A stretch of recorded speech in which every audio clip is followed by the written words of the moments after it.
Welcome sa DRS 2.0. Fresh at nagbabagang happenings ba ang hanap mo? Mga padabarkads man yan o mga trending topics? Pwes, sagutin natin yan.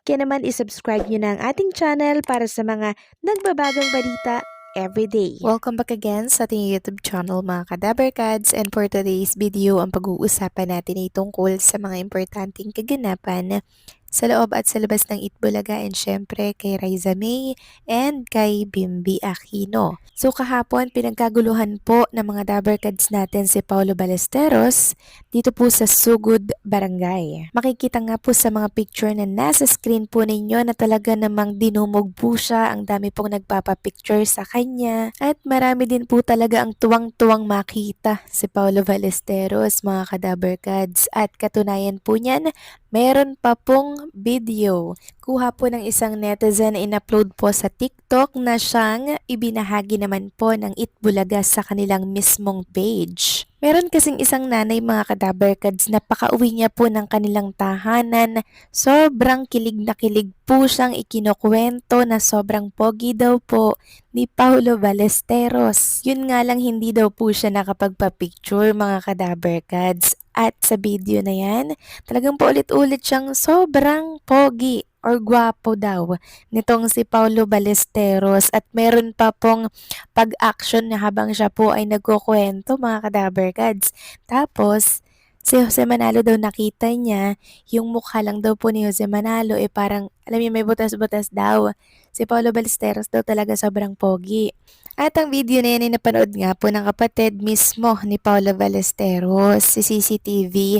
Sabi nga po niya, sayang naman di nakapagpa-selfie si mother. Baka managinip ka po ah. Marahil certified Paulicious to mga kadabarkads or fanapan po ni Paulo Ballesteros, at ngayon niya lamang po talaga nakita si Paulo. So hopefully po ay makapagpa-selfie na po siya dito kay Paulo Ballesteros at makapanood po siya sa programang Itbulaga. 'Di ba? Soon, sana makita natin sila in one frame. Samantalang parami naman po ng parami mga kadabarkads ang naiimpluwensyahan po ng Team Riza or mami po nitong si Riza May sa kanyang napakalaking baso.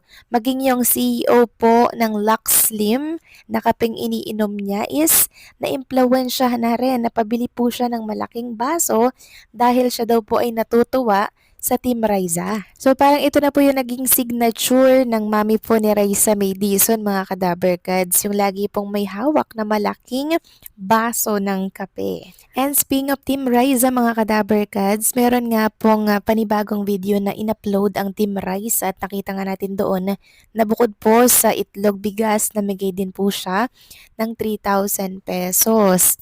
Sabi nga dito, pampagood vibes, isa na naman tatay ang nabiyayaan ng tulong mula kay Ma'am Riza or Riza May Dizon Ma'am. Sa pahayag ni Ma'am Riza, deserve talaga ni tatay ang tulong dahil ito ay isang mangangalakal at nakasalubong niya ito sa daan. Kaya binigyan niya ito ng bigas, itlog, at di lang yon. Binigyan niya rin ito ng dagdag na pera or 3,000 pesos na di umano ay pambili ng ulam ni tatay. Sobrang napakataba talaga ng puso ni Ma'am Riza, at siya mismo pa ang naghahanap ng sa akala niya ay deserve ng kanyang tulong o mas nangangailangan. God bless humor po Ma'am Riza. Ingat po palagi. Yes, napanood ko nga po yan mga kadabarkads. And talagang pinipili niya po yung talagang deserve tulungan. Yung talagang alam niyong hirap mga kadabarkads. Ito po yung dapat nating sinusuportahan po na content creator dahil nakakapag-give po siya sa mga kapwa po natin na talaga naman pong nangangailangan ng tulong. Samantalang kinaaliwan naman ng mga dabarkads natin ang iba't ibang karakter po ni Riza May Dizon. Sabi nga dito, The World of Riza May, Astupad, Resume, Coach Riza May, Shuttlecock. At alam nyo ba hindi nakapagtimpi si Riza May Dizon dito sa shuttlecock na to, at ano siya mga kadabarkads, nag-react po siya dito. Sabi niya, shuttlecock nga. Sumukha talaga siyang bala ng badminton dito mga kadabarkads. Sobrang nakakaaliw. Samantalang next topic naman, pag-usapan naman natin ang tungkol dito kay Bossing Big Soto at kay Vice Ganda. At posible nga pong kasama si Raisa at si Bimbi dito. Ayon dito kinilig hindi lang ang mga Dabbercads kundi pati ang mga madlang people nang magpalitan ng mensahe on air live si Bossing Big Soto at Vice Ganda kahapon sa kanilang mga show. Sabi ni Vice, I love you Bossing, na sinagot naman ni Bossing ng Mama Chup Chup.